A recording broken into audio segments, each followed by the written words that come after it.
Dan untuk mengulas secara mendalam strategi modal Ventura milik BUMN mendorong startup tanah air naik kelas telah hadir di studio kami, CNBC Indonesia, Chief Executive Officer BRI Ventures, Niko Wijaya. Selamat pagi, Pak Niko, apa kabar? Pagi, Bram. Baik, thank you. Oke, baik. Pak Niko, ini juga masih hawa-hawanya Agustusan begitu ya. Kalau kita perhatikan secara optimis memang Indonesia mengarah pada negara maju. Sebetulnya dari perusahaan khususnya BRI Ventures sendiri bagaimana kesiapannya memulai atau melihat Indonesia atau peluangnya menjadi negara maju? Oh, kesempatan kita terus terang ya, bertambah lah jelas. Dengan adanya kemarin global pandemic, ya, terus kita melihat juga recovery dari Indonesia itu lebih cepat dibanding negara-negara lain di Asia Tenggara. Dengan demikian kalau kita lihat ekonomi Indonesia, kita dari sisi ekonomi ya, itu resilient sekali. Dan itu diakui juga oleh negara tetangga, diakui juga oleh komunitas global. Tentunya yang kita miliki sumber daya alam yang berlimpah, gitu kan, dan terus jumlah populasi yang produktif sangat besar dan potensi pasar yang tentunya nomor satu hampir di emerging markets, tidak hanya di Asia Tenggara. Gitu. Jadi kalau kita lihat perkembangannya, kalau saya bicara dengan banyak investor di luar, Jepang, Cina, Korea Selatan, gitu ya, itu bicaranya bukan lagi Asia Tenggara, tapi Indonesia. Jadi the next growth bukan lagi di Asia Tenggara kata mereka, tapi di Indonesia. Dengan Cina sudah slowing down, apalagi kita lihat seperti itu ya. Jadi kesempatan kita bertambah setiap tahun. Terus the odds are getting better menurut saya. Dan kalau dari kami melihatnya seperti ini, tentunya ada koreksi tahun 2022 kemarin. Tentunya akan ada slowdown apalagi di dalam digitalisasi. Jumlah startup di Indonesia yang didanai oleh modal Ventura dari luar itu kan berkurang tahun 2022. Tetapi we are on the recovery track. Dan ini yang menurut kami sangat positif harus ditanggapi. Oke, baik, kita sudah geser ke kinerja begitu ya Pak Niko ya. Oh, udah ya. Nah, kalau misalnya kita lihat juga secara kinerja berarti BRI Ventures kalau kita saat ini memasuki di semester kedua 2023. Sebetulnya Anda evaluasi di semester pertama 2023 apakah memang sesuai target dari di awal tahun lalu atau justru meleset dari target?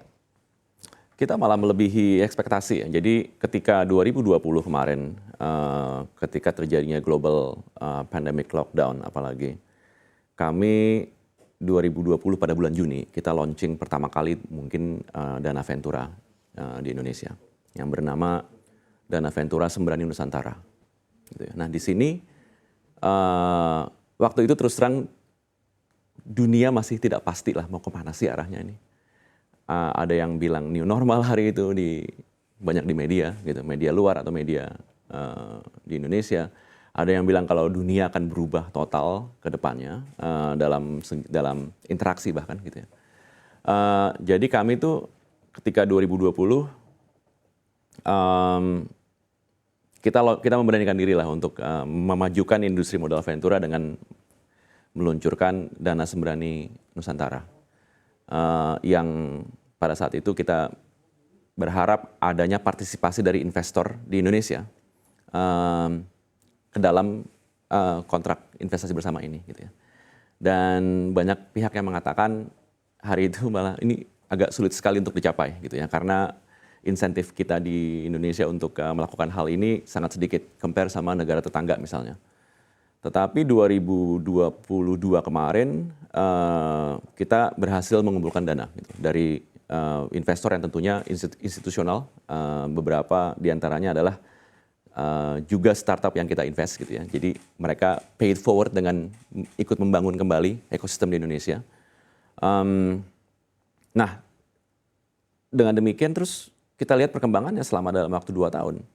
Sembrani Nusantara kemarin ini membagikan dividen sebesar 12% kepada investornya kembali, gitu. Jadi menurut kami ini melebihi dari apa yang kami expect. Karena kalau kita lihat dari penurunan tahun 2022 kemarin, hari ini modal Ventura itu kalau menjaga intact, gitu ya, portfolionya udah bagus, gitu, tapi kita masih bisa mengembalikan dividen, gitu ya. Nah ini jadi tadilah terbuktilah bahwa ekonomi Indonesia sangat resilient, apalagi dengan kembalinya dari new normal kepada dunia yang kita hadapi hari ini mungkin namanya beda, apaan, eh, itu jauh lebih baik daripada ekspektasi.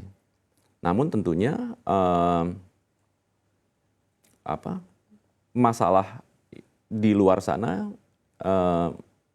seperti inflasi, interest rate dan yang sebagainya tentu masih looming over Indonesia ekonomi.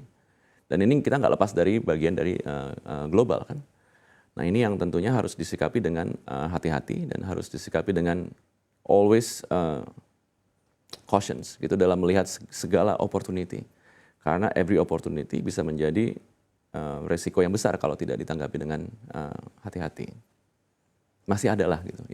Intinya masih ada kekhawatiran. Ya, meskipun sudah membaik. That's the message. Oke, masih ada kekhawatiran walaupun sudah membaik begitu ya, atau jauh lebih membaik apabila dibandingkan dengan tahun 2020 lalu.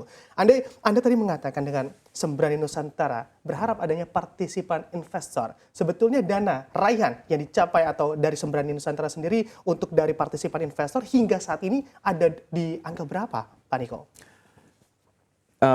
Gini, tentunya kita waktu meluncurkan dana Ventura Sembrani Nusantara, kita melihat kepada early stage startups. Ketimbang dari sebelumnya di mana corporate venture capital itu lebih melihat growth stage startups gitu ya. Jadi kita melihat the new sector yang emerging pasca pandemi. Itu yang kita tahu setelah 2020 ini dunia, at least dunia bisnis akan berbeda. Itu yang kita tahu. Mungkin dunia secara fisik itu kita akan terus ketemu gitu ya. Mungkin nanti akan ada obatnya, akan ada vaksinnya atau bla bla bla. Tetapi bisnis pasti akan berubah karena ketika pandemi itu banyak subsidi, ya kan, banyak kalau di Amerika Serikat bahkan printing more money, ya kan, tentunya akan berdampak kepada pasca pandemi.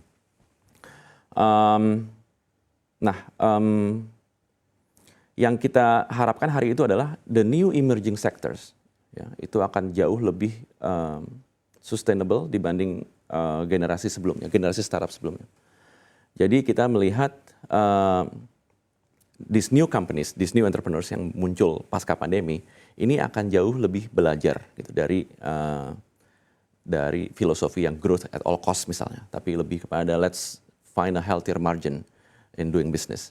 Jadi setiap kali jual barang kita nggak rugi, gitu. Tapi jual barang actually kita ada margin yang kita ambil. Nah, untuk ini kita siapkan dana yang of course jauh lebih kecil dibanding dana Ventura lain. Gitu ya.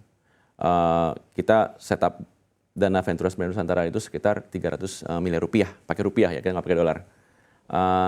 Nah di sini kalau waktu itu kita launching kecil banget gitu.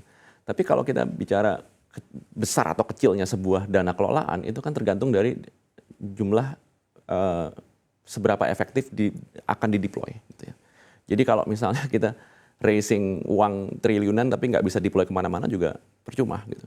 Nah itu yang kita pikirkan hari itu. Jadi 300 miliar rupiah kita targetkan pada tahun 2020.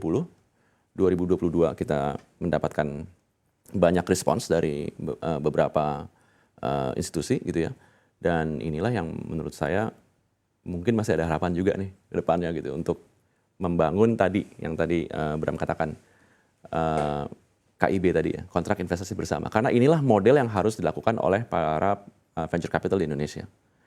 Karena after all, kalau kita bicara kearifan lokal gitu ya, kita sangat berbeda sekali kok dengan the profile makeup of the startups compare sama Silicon Valley misalnya. Itu jauh banget berbeda. Nah di sini mungkin harus ada cara pandang yang berbeda juga gitu, dalam menanggapi perihal pendanaan. Oke, baik. Dan kita geser begitu ya untuk mengamati lagi secara kinerja BRI Ventures, Pak Diko. Kalau kita melihat atau mengupdate portofolio yang ada atau portofolio bisnis di BRI Ventures dan kinerjanya sepanjang tahun ini, apakah juga sesuai dengan target atau bagaimana untuk portofolionya? Adakah tambahan portofolio di tahun ini? Oke. Tadi ini dulu ya. Portofolio BRI Ventures mostly comprised of fintech companies ya di growth stage. Kalau kita melihat kinerja dan performa, of course kita lihat juga dari runway. Masih berapa panjang nafasnya perusahaan ini gitu kan. Karena di awal harap diingat kalau hampir semua startup di Indonesia itu bicara mengenai growth. mungkin 2022 bergeser menjadi masih ada growth, ya kan, tetapi fokus on profits. Gitu ya.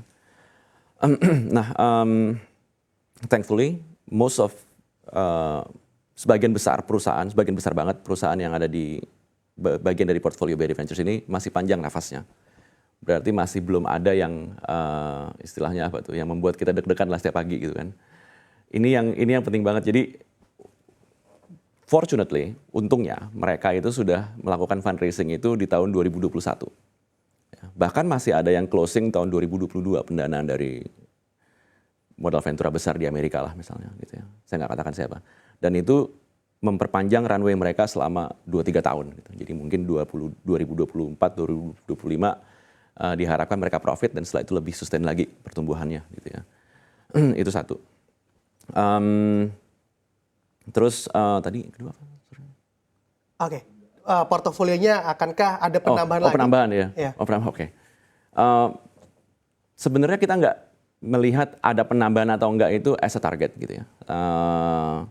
Meskipun pada tahun 2020, 2021 orang-orang berlomba untuk deploy karena kami itu korporasi gitu. Jadi kami melihatnya lebih kalau aman baru kita deploy. Kalau aman dan perusahaannya benar-benar ada sinergi dengan induk, ada sinergi dengan BUMN, tentunya ada value added yang diberikan kepada masyarakat luas, of course akan iya. Tapi bukan menjadi target kami. Gitu. Jadi nggak harus deploy kalau misalnya memang tadi masih ada kekhawatiran tadi gitu kan. In the end beginilah, kalau memang ada perusahaan yang baik gitu ya, bagus dan of course ada sinergi dengan banking. Tentunya akan kami lihat gitu. Tapi kalau enggak ada atau misalnya pada kuartal terakhir dunia nih tiba-tiba berubah lagi gitu ya atau another thing happen gitu di dunia gitu mungkin juga kita lihat lagi mungkin nggak sama sekali gitu kan. Jadi itu tadi apa itu istilahnya wait and see lah ya. Always at the wait and see mood kalau kita melihat sebuah opportunity. Oke, baik. Walaupun memang tidak menjadi target untuk penambahan portofolio, tapi juga tentunya masih melihat begitu ya, kiranya wait and see terlebih dahulu bagaimana. Wait and see lah, ya. Oke, di tengah ketidakpastian yang tentunya terjadi juga di global. Pak Niko, semakin menarik dialognya, tapi harus kita jeda